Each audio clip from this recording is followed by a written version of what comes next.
오늘부터 우리 5주 동안에는 휴, 즉, 회. 휴라는 말이 휴식이라는 말이고요. 즉이라는 건 곧, 바로라는 그런 뜻이고, 회라는 말은 돌아온다라는 뜻인데, 잘 쉼과 회복이라는 주제를 가지고 우리 여름을 한번 이렇게 보내보려고 합니다.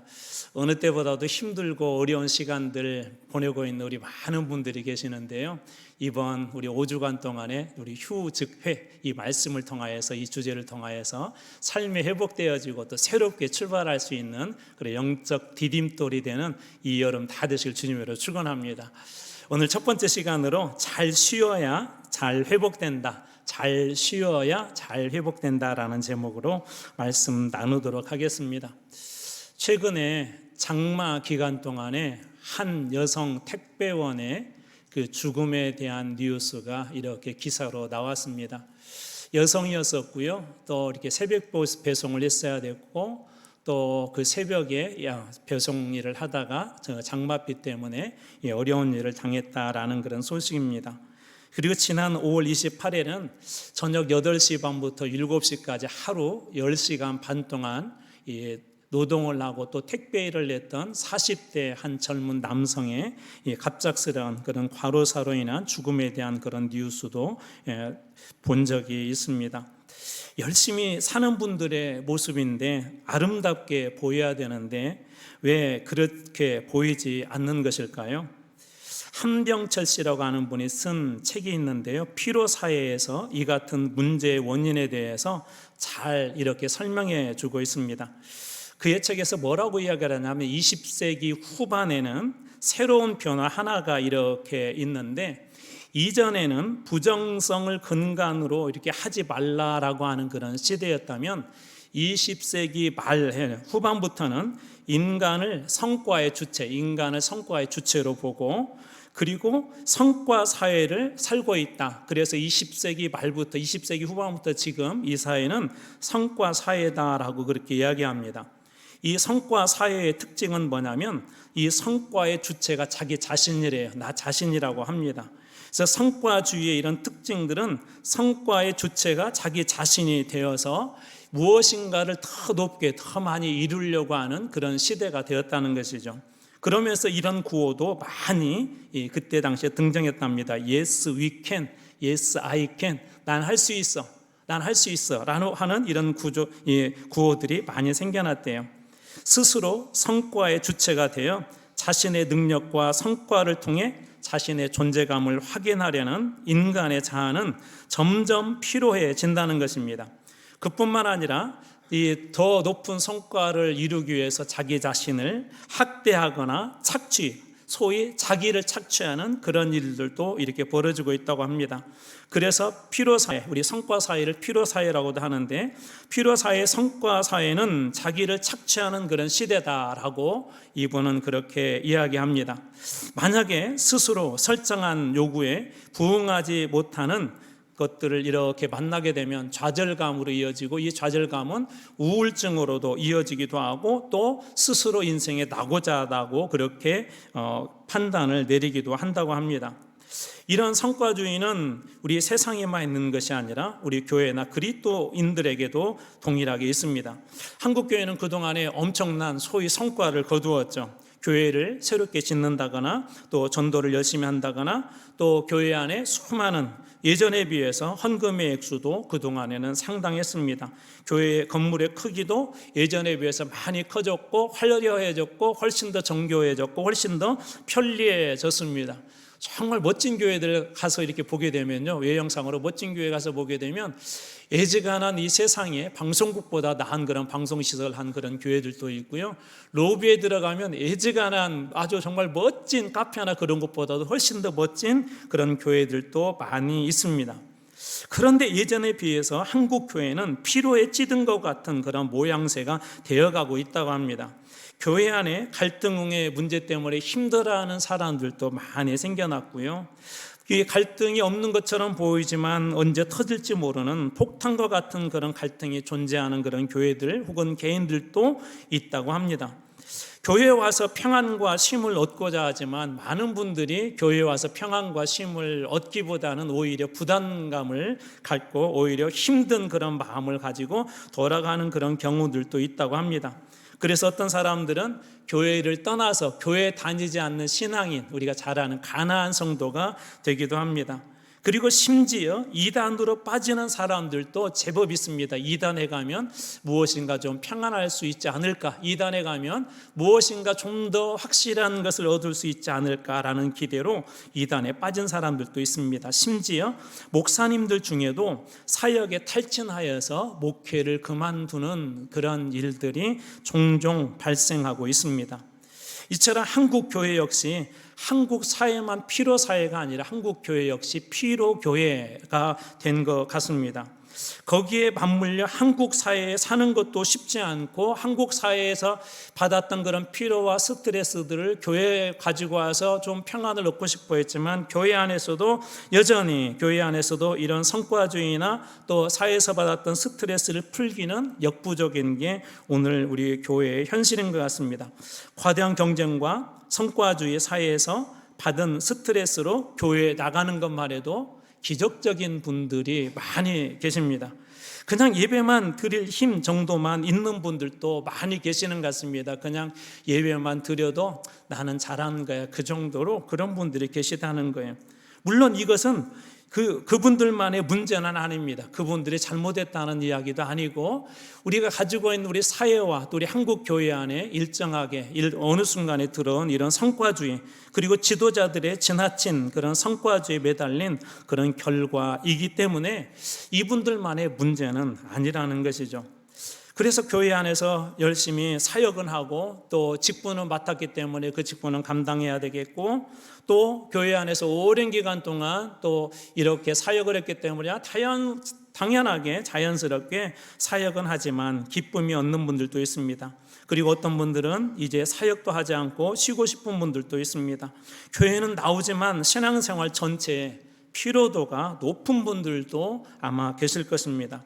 오늘 본문은 바로 이런 분들을 향한 그 예수님의 초청인데요. 오늘 예수님이 어떻게 초청하는지 오늘 본문의 28절 말씀을 같이 한번 오늘 읽어보겠습니다. 같이 읽습니다. 시작.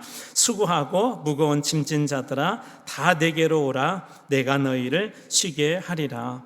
예수님께서 초청한 사람들이 누구죠? 오늘 말씀에 보면 수고하고 무거운 짐진 자들이다 라고 그렇게 되어 있어요.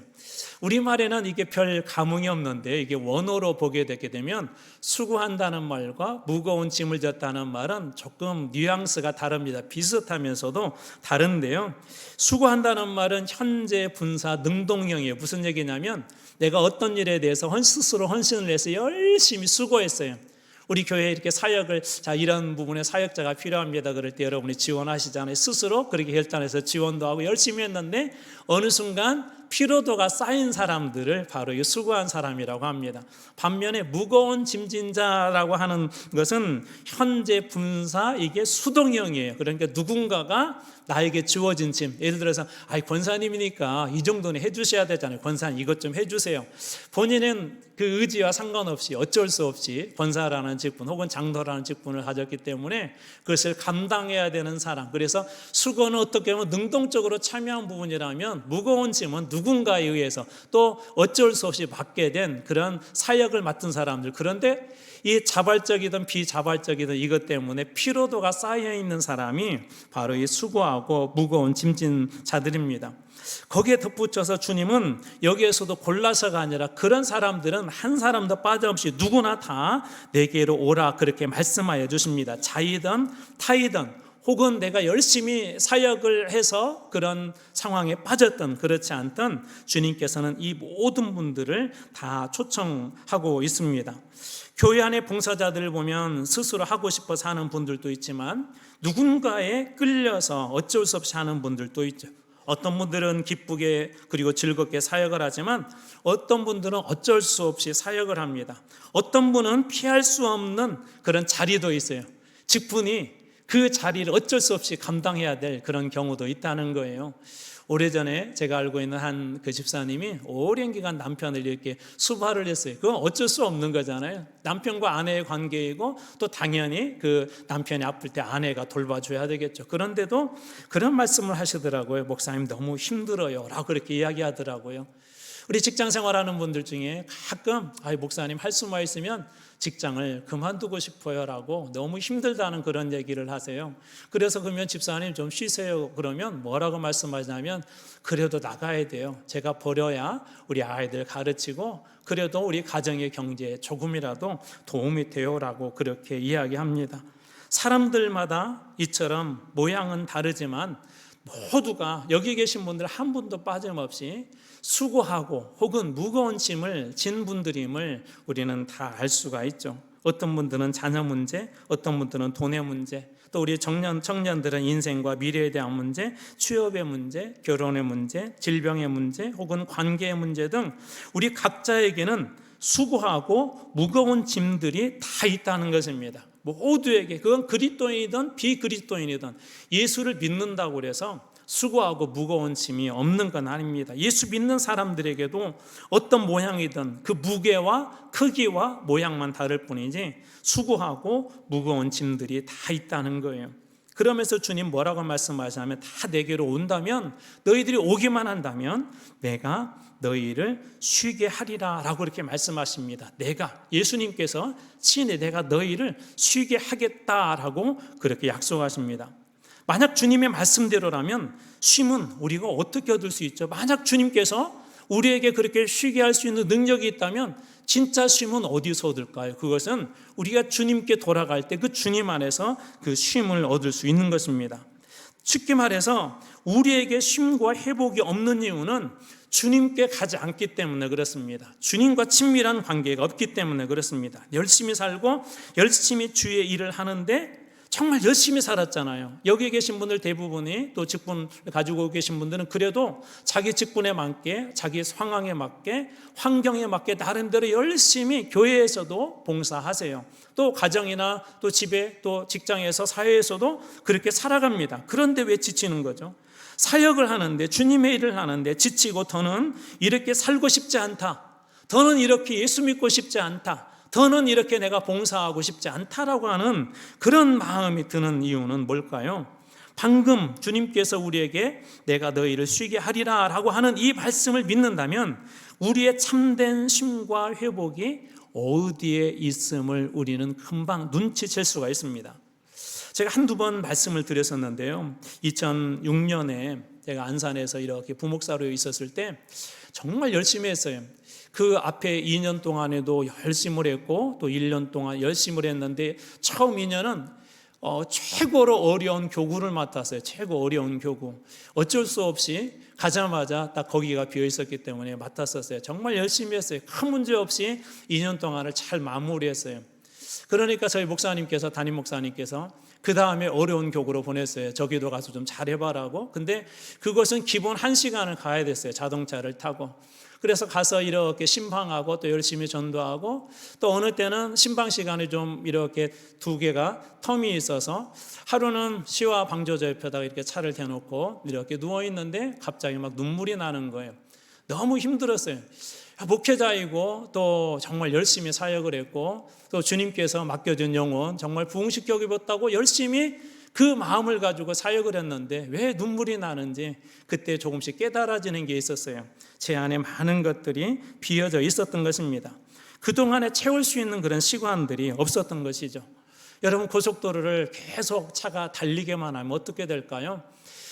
계속 달리다 보면 가장 중요한 첫 번째 문제는 엔진이 고갈이 될 겁니다. 엔진에 이 기름이 고갈이 되게 되면 어느 순간에 우리는 금방 눈치를 떼요. 빨리 주유소를 가야 되겠다, 빨리 기름을 채워야 되겠다. 그래야 계속 달릴 수 있는 것이죠. 마찬가지로 우리 신앙도 마찬가지입니다. 기름이 바닥나기 전에 주유소에 들려야 되는 것처럼 한번 성령 충만했다고 해서 오늘 한번 은혜 받았다고 해서 이 힘이 영원히 가지 않습니다. 정말 어떤 분들은 가끔 라떼 얘기를 하세요. 예전에 내가 이렇게 막 산에 가서 기도도 몇 시간 하시고, 맞아요, 그렇게 하셨을 거예요. 그런데 그때 그 힘이 계속해서 유지되지 않는다는 것입니다. 신앙도 마치 이 오래 달리는 차가 기름이 점점 더 바닥이 나는 것처럼 신앙도 달리다 보면, 주의 일을 하다 보면 바닥이 납니다. 주님의 일을 하면서 여러분 그 힘이 어디서 나와야 할까요? 성령입니까? 아니면 여러분의 열심입니까?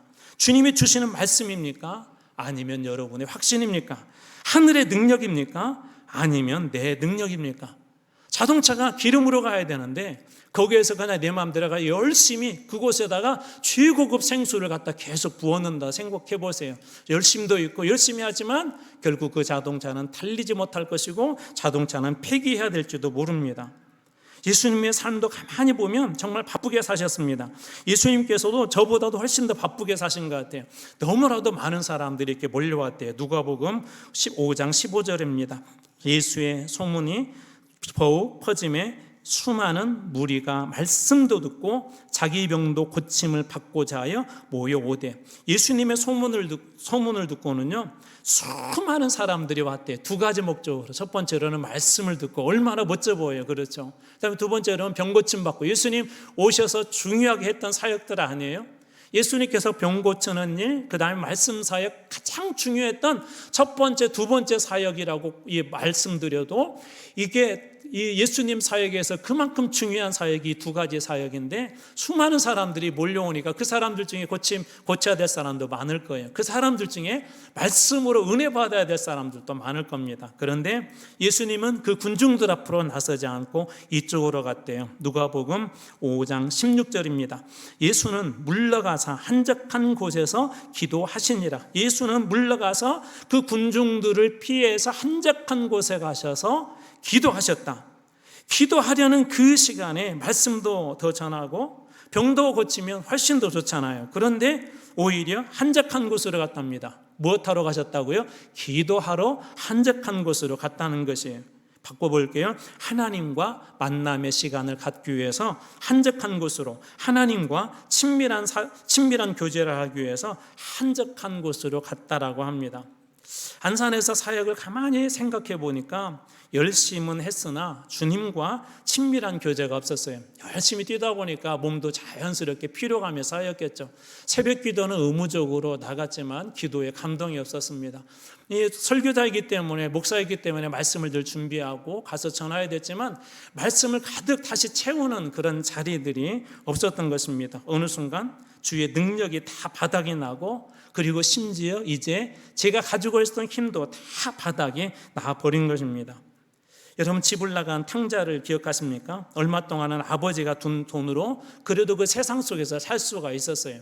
그러나 더 이상 아버지로부터는 공급받는 인생이 아니었기 때문에 모든 것들이 다 바닥이 났죠. 그러다 친구도 떠나게 되고 자기에게 친근하게 해줬던 사람들도 다 그를 외면합니다. 그는 어쩔 수 없이 돼지를 기르는 집에서 일을 해야 되는 한 사람의 하인으로 전락하고 말았습니다. 그때 이 아들이 깨달은 게 뭡니까?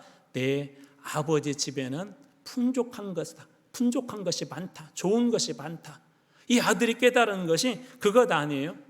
우리도 각자 나름대로 하나님께 주신 은혜 가지고 세상 속에 가서 살아요. 근데 어느 순간에 이 아들처럼 모든 것들이 다 바닥에 날 때가 있다는 것입니다. 인생의 바닥을 치고 있을 때 우리가 해야 될 것은 그렇다면 무엇일까요? 왜 주님은 인생의 바닥을 치고 있는 수고하고 무거운 짐진 자들에게 한 사람도 예외 없이 다 내게로 오라고 그렇게 초청하셨을까요? 주님께서 수고하고 무거운 짐진 자들을 책임질 수 있는 유일한 분이기 때문에, 아니 주님께서 충분히 수고하고 무거운 짐진 자들을, 그 사람들의 그 삶에 진정한 쉼을 줄 수 있는 분이 바로 우리 주님이시기 때문에 주님께서 그렇게 초청하고 있는 것입니다. 요한복음 6장 35절입니다. 예수께서 이르시되 나는 생명의 떡이다. 내게 오는 자는 결코 줄이지 아니할 것이다. 나를 믿는 자는 영원히 목마르지 아니할 것이다. 저는 이 말씀을 읽다가 내게 오는 자는 결코 줄이지 않는다는 말이 저에게 다양한 의미로 이렇게 들려졌어요. 내게 오는 자는 결코 실망하지 않을 것이다. 내게 오는 자는 결코 좌절하지 않을 것이다. 내게 오는 자는 결코 넘어지도록 버려두지 않을 것이다. 내게 오는 자는 결코 완전히 쓰러지지 아니할 것이다. 내게 오는 자는 내가 반드시 그를 회복시켜 일으킬 것이다. 주님께서 뭐라고 말씀하세요? 결코라고 이렇게 강조하지 않습니까? 주님께서 결코라고 말씀하신 것은 우리 주님의 어떤 자신감이세요. 주님께서 충분히 하실 수 있다는 것입니다. 그렇다면 오늘 주님의 약속이 무엇입니까? 내가 너희를 쉬게 할 것이다 라고 하는 그 약속 또한 유효하지 않겠습니까? 우주 만물을 만드신 분, 우리의 인생을 누구보다 가장 잘하시는 분이 주님이시라면 내 인생의 질병도 가장 잘하는 의사에게 맡기면 우리의 마음이 평안해지는데, 하물며 우리의 인생을 가장 잘하시고 고치고 치유하고 회복하고 쉼을 줄 수 있는 분이 우리 주님이시라면 이 초청에 응답해도 되지 않겠습니까? 저는 여기 계신 모든 분들이 우리 주님의 이 초청에 응답하길 주님으로 축원합니다. 내가 너희를 쉬게 하리라. 그때 주님의 쉼이, 진정한 쉼이 그리고 회복이 여러분들에게 일어나게 될 줄로 믿습니다. 이 약속을 주신 예수님은 어떤 분이죠? 오늘 말씀의 29절입니다. 나는 마음이 온유하고 겸손하니 나의 멍에를 메고 내게 배우라. 그리하면 너희 마음이 쉼을 얻을 것이다. 여기 보면 주님은 어떤 분이라고 표현하고 있냐면 나는 마음이 온유하고 겸손하다라고 그렇게 말씀하세요. 온유라는 말은 이런 의미가 있어요. 포용성이 넓은, 우리 앞에서 다 오라고 했잖아요. 이게 누구든지 그 사람이 죄인으로 살았던, 그 사람의 상처 입은 인생으로 살았던, 그 사람이 상한 갈대이든, 그 사람의 바람 앞에 흔들리는 촛불과 같은 인생이든 하나님께서 그 모든 사람들을 다 포용해 줄 수 있는 우리 예수님은 그런 온유한 분이시라고 말씀하세요. 그리고 주님께서 겸손하다라고 하는 그 말씀은 내가 어느 누구든지 내가 섬기겠다라고 하는 그런 의미가 있어요. 그러니까 주님께서 누구든지 다 받아주시고 누구든지 다 섬겨주심으로 마치 의사 선생님이 환자를 치료해 주는 것처럼 주님께서 그렇게 회복의 은혜를 주시겠대요. 그러면서 주님의 그 명령, 예수님의 명령이 무엇이죠? 내 멍에를 메고 내게 배우라. 내 멍에를 메고, 멍에는 좀 힘든 것이죠. 우리가 멍에를 메려고 하는 사람들은 없을 것 같아요. 우리 한국 사회에서도 서로가 멍에를 메는 것은 사실은 좀 좋은 일은 아니에요. 앞으로 힘든 일을 해야 되고 무거운 일들을 해야 된단 말이에요. 그런데 주님은 뭐라고 말씀하시냐면 내 멍에를 메고 내게 배우라고 합니다. 여기는 유대 배경을 좀 여러분이 아셔야 돼요. 정치적으로는 이때 당시에, 예수님 당시에 로마의 속국이었었고 종교적으로는 유대교였었죠. 그리고 사회적으로는 이 유대교의 율법이, 로마의 법이 적용되고 있지만 그래도 국민들 사이에, 백성들 사이에서는 이 율법이 백성들의 삶의 근간을 이루는, 움직이는 그런 힘이었었고 법이었었어요. 유대인들은 이 멍에 그러면 금방 떠오르는 이미지 하나가 있어요. 그것은 뭐냐면 율법입니다. 유대인들에게 있어서 율법은 하나님께서 그들에게 주신 특권이었었죠. 이게 사도 바울이 그런 얘기, 유대인들에게 특권이 하나가 있는데 너희가 하나님께 말씀, 율법을 받은 것이다, 그렇지 않습니까? 그래서 하나님의 백성으로서, 자녀로서 유대인들은 율법을 잘 지켜야 되었어요. 근데 율법을 잘 지킨다라고 하는 이 관용어구가 하나가 있는데 이렇게 말해요. 율법의 멍에를 메라. 자녀들에게 너 율법을 잘 지켜야 된다 그렇게 말하기도 하지만 너 율법의 멍에를 메라, 잘 메라라고 그렇게 이야기합니다. 그러니까 예수님께서 나의 멍에를 할 때 그 멍에의 의미를, 이 말씀을 들은 사람들은 어느 정도 그것을 이해하고 있다는 거 우리가 알 수가 있죠. 많은 사람들이 그래서 이 이야기를 들어 조금 우아할 거예요. 율법의 멍에는 사실 쉽지 않거든요. 왜냐하면 율법을 더 잘 지키기 위해서, 잘 지켜야 되니까 세분화했어요. 그리고 세밀하게 그 율법을 지키도록 감시까지도 했습니다. 그래서 종교의 지도자들이 예를 들자면 예수님과 예수님의 제자들 율법을 조금만 어기기만 하면, 아니 예수님이 율법을 어길 기회를 엿봤다가 예수님을 치는 그런 장면들이 성경에 여러 곳에 등장하죠. 이처럼 율법을 잘 지키나 지키지 않나 이렇게 감시하는 사람들도 있었어요. 예수님의 제자들도 이 율법 때문에 공격을 받기도 했죠. 예수님은 율법에 맞지 않다고 예수님을 십자가에 이들은 못 박기도 했습니다. 바울 같은 전도자는 율법을 어겼다고 이 핍박을 받기도 했고요. 일반 사람들에게는 율법을 내세워서 무서운, 율법이 이래, 야 율법에 이거 11조 하라고 그랬잖아, 그러니까 해 하고 무거운 짐을 거기에다 이렇게 메우기도 했습니다. 그런데 주님은 뭐라고 말씀하시죠? 내 멍에를 메고 내게 배우라. 예수님의 멍에는 그렇다면 다르다는 걸까요? 멍에 자체는 사실은 그것을 지는 순간 무거운 거예요. 근데 예수님은 이 멍에에 대해서 30절에 이렇게 말씀하세요. 이는 내 멍에는 쉽고 내 짐은 가볍다. 멍에가 무거운 것인데 예수님은 내 멍에는 가볍대요. 예수님의 멍에를 맨다는 거 그냥 문자 그대로 해석하자면 예수님께서 주신 멍에를 매는 사람은 가볍대요. 그것은 쉽다고 그렇게 말씀하십니다. 왜 예수님의 멍에는 쉽고 그 짐은 가벼울까요? 일반적으로 유대 사회에서는 이 멍에를 사실 혼자만 매게 하지 않습니다. 반드시 소 2마리에 이렇게 멍에를 이렇게 메워서 이 멍에를 매지만 그 일들을 하는데 훨씬 더 수월하도록 일반적으로 2마리에게 이렇게 멍에를 이렇게 매게 합니다. 그래서 나의 멍에 그럴 때는 내가 멍에를 매는 것 같지만 누가 같이 져주는 거예요? 예수님께서 그 멍에를 져주시는 거죠. 율법은 아무리 같이 매려고 해도 맬 수가 없습니다. 율법은 뭐냐면 마치 우리 필요사회 성과주의가 얘기하는 것처럼 그 주체가 누구냐면 나예요.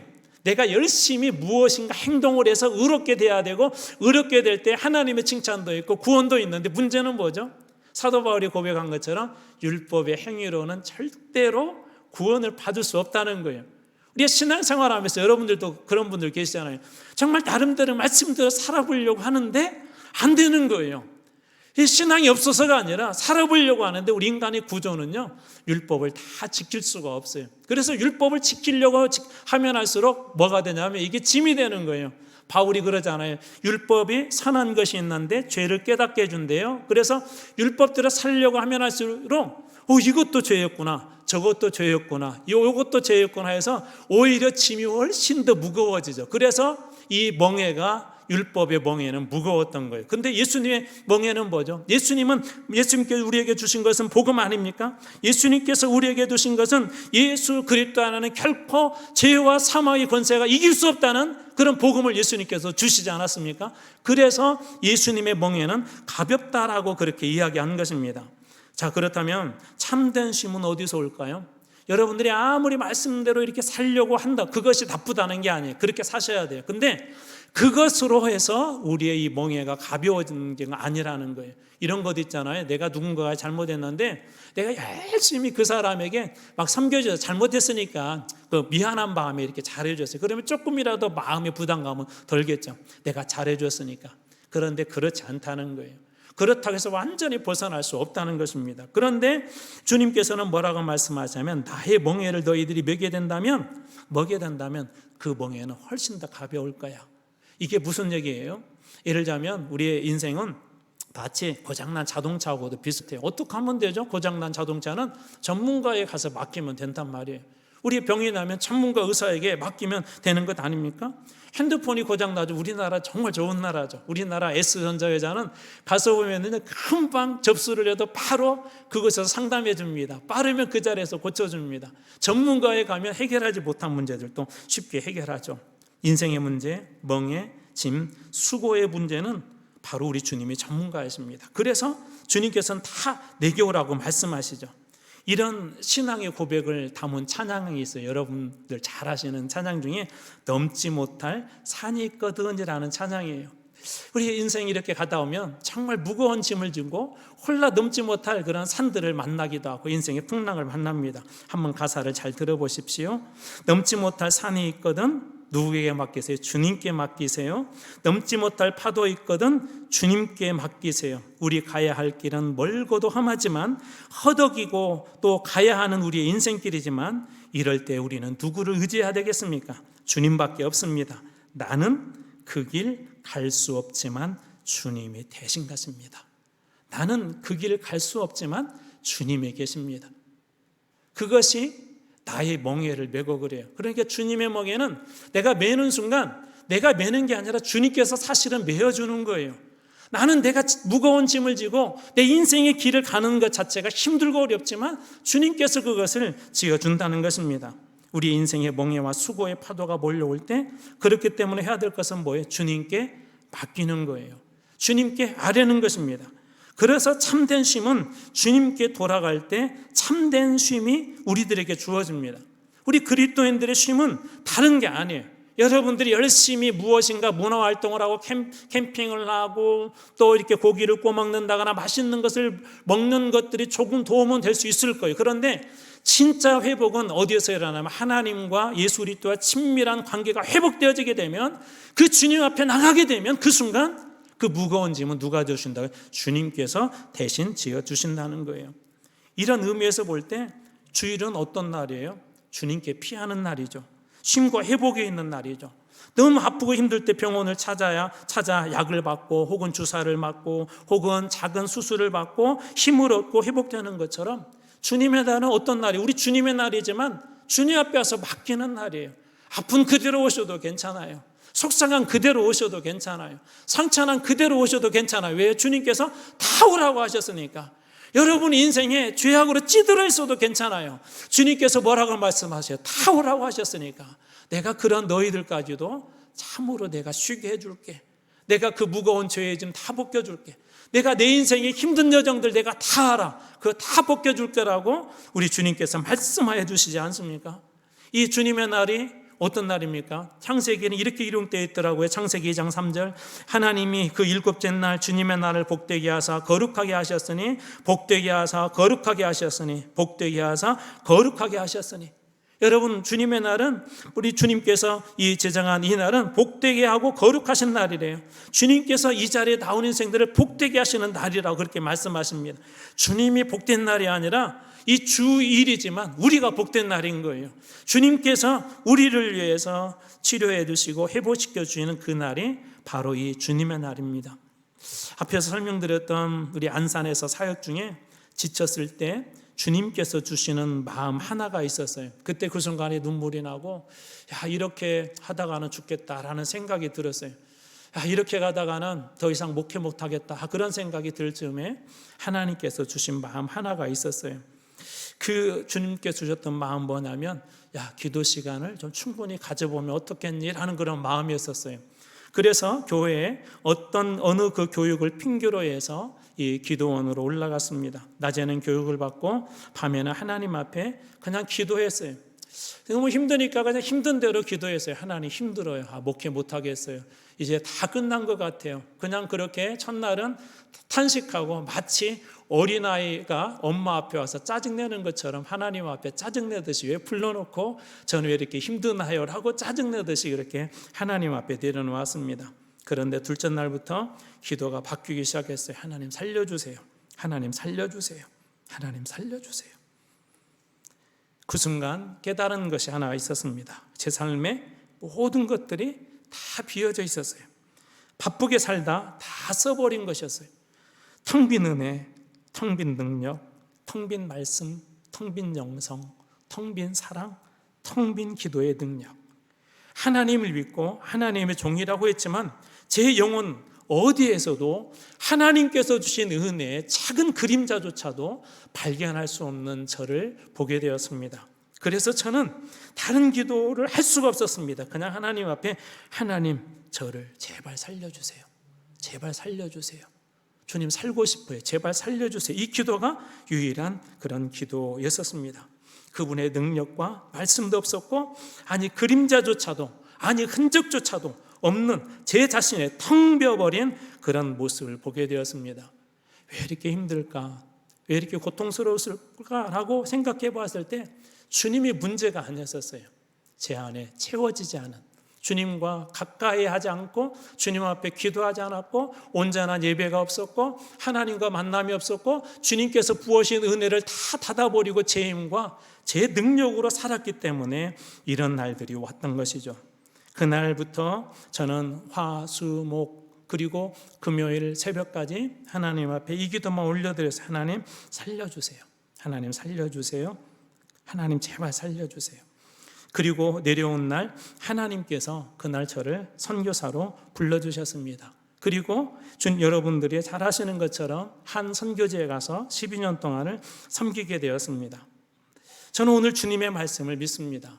우리 인생에 가장 힘든 그 사람의 삶을 어떻게 살았던, 그가 지난 한 주간 동안 하나님 없이 살았던, 직분은 목회자이고, 직분은 교회 안에 교사이고, 직분은 교회 안에서 장로이고 권사이고 안수집사이라 할지라도, 하나님 없이 그가 살아서 하나님 없는 인생처럼 살았다 할지라도 주님께서는 그렇게 말씀하세요. 다 내게로 오라. 내가 너희를 쉬게 할 것이다. 한밤중에 이런 일이 있었어요. 바울과 실라가 빌립보에서 열심히 사역했잖아요. 정말 열심히 복음을 전했고 어려운 중에 교회도 개척을 했고 그렇게 했는데, 그만 이 둘이 복음을 전한다는 이유로 감옥에 갇히고 말았습니다. 사도행전 16장 25절에는 그때 상황을 이렇게 기록하고 있는데요. 한밤중에 가장 힘들고 어려운 시간에 그들이 갇혀버린 깜깜한 감옥에서 한밤중에 바울과 실라가 기도했습니다. 하나님을 찬송했습니다. 죄수들이 들었습니다. 가장 힘든 인생에 이 어려운, 복음을 위해서 살았지만 그들의 의지와 상관없이 갇혀버린 이 한밤중에 바울과 실라가 했던 것은 뭘까요? 그것은 주님 앞에 나가서 참된 쉼을 얻는 것이었습니다. 감옥에서도 주님이 찾아오시면 이 참된 쉼의 역사들은 일어납니다. 내 인생이 감옥 같고 내 인생이 한밤중이고 내 인생의 모든 것들을 무너뜨릴 같은 폭풍우가 내려친다 할지라도 그곳에 주님이 계시면 그곳은 내 인생의 최고의 쉼의 장소가 될 것이고 나를 회복시켜주는 곳이 될 것입니다. 그때 어떤 일이 일어났습니까? 16장 사도행전 16장 26절입니다. 이에 갑자기 큰 지진이 나서 그들을 막고 있었던 옥토가 움직였고 문이 열렸고 모든 사람들을 메고 있었던 착고가 다 벗어졌다라고 그렇게 이야기합니다. 감옥 안에서 완전한 회복이 일어난 것이죠. 감옥도 어떻게 하면 쉼의 장소가 되는 거예요? 하나님께서 계시면 그것도 쉼의 장소가 되는 거예요. 아마 여러분들 중에 그런 분 계실 것 같아요. 목사님, 제 직장은 감옥 같아요. 목사님, 저희 가정은 감옥 같아요. 제 인생은 감옥 같아요. 왜 제가 이런 인생을 살아야 되죠라고 이야기하는 분들이 있을지 모르겠어요. 한밤중에 바울과 실라가 기도하고 찬송할 때 그곳에 계신 그 하나님으로 말미암아 그들의 심령도 주의 성령으로 가득 채워지고, 그리고 그들을 묶고 있던 외적인 것들도 다 벗어지고 풀어지는 것처럼 여러분들이 주님과 그런 친밀한 관계들을 회복하게 된다면 이 같은 역사들이 여러분들 안에도 일어나게 되지 않을까요? 우리 복음성가 중에 이런 찬양이 있어요. 주님과 함께하는 이 고요한 시간, 주님의 보좌 앞에 내 마음을 쏟네. 내 모든 것 아시는 주님께, 내 모든 것 아시는 주님께 감출 것 없네. 내 마음과 정성 다해 주 바라봅니다. 사랑하는 성도 여러분, 내 모든 것 주님이 아신대요. 여러분의 형편 다 아신대요. 여러분들이 어떤 눈물을 흘리고 있는지, 어떤 고통 속에서 그 한밤중에 부르짖는지 주님이 다 아신대요. 우리 주님은 어떤 분이세요? 다 내게 오라 말씀하지 않습니까? 진정한 쉼은 바로 우리 주님께 돌아갈 때 그곳에서 진짜 쉼이, 그리고 그곳에서 진짜 회복이 시작되어집니다. 저는 여러분들이 이번 여름 5주 동안에 이런 좋은 쉼, 정말 잘 쉬는 그런 쉼을 여러분 모두가 다 갖기를 주님으로 축복합니다. 그리고 여름이 다 끝났을 때 하나님 이 5주를 통해서 저희 가정이 다시 회복됐어요. 제 직장이 다시 회복됐어요. 제 삶이 다시 회복되어 참된 쉼과 회복이 있는 여러분 모두에게 이 축복이 다 있기를 주님으로 축원합니다.